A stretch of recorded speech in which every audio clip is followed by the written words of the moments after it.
Velkommen alle sammen. Jeg er Sky. I kommer til at høre og se mest af Leonardo da Vincis mest kendte malerier. Start med Mona Lisa. Mona Lisa er et maleri af Leonardo da Vinci, der blev malet i perioden 1503 og blev færdig i 1506. Mona Lisa er Leonardo da Vincis mest kendte maleri. Billedet blev bestilt af den velhavende Francesco del Gioconda, som ønskede at få malet et portræt af sin nye kone, den 24-årige Lisa del Gioconda, som er Mona Lisa. Efter maleriets færdiggørelse valgte Leonardo imidlertid at beholde billedet og medbringe det derefter altid på sine rejser. Er der nogle spørgsmål? Nej. Om denne var alle sammen. Her er tegningen af den italienske mand. Prøv at kigge på den. Den italienske mand er en verdensberømt tegning af Leonardo da Vinci. Tegningen er tegnet cirka i år 1487. Tegningen forestiller to mænd i forskellige positioner. Med dens arme og ben i forskellige stillinger. Manden er indholdt i cirkler og en firkant. Cirklen er her, og firkanten er der. Og rundt om disse er der noter.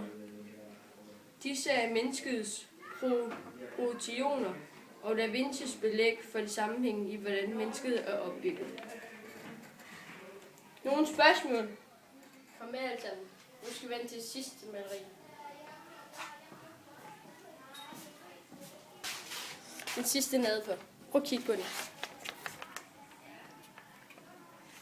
Den sidste nadver er et maleri af Leonardo da Vinci for hertug Ludovic Sforza, kaldet Anden Moro. Maleriet fremstiller den sidste nadver som beskrevet i Bibelen.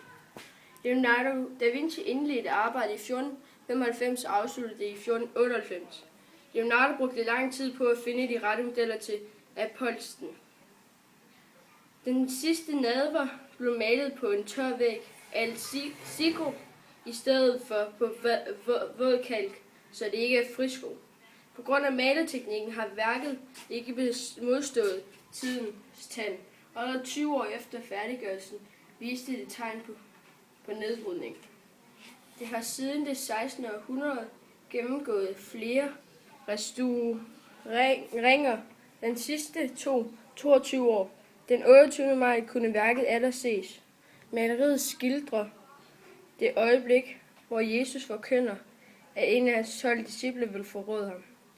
En detalje ved maleriet er, at apostlen til højre for Jesus, traditionelt apostlen Johanne, har feminine træk.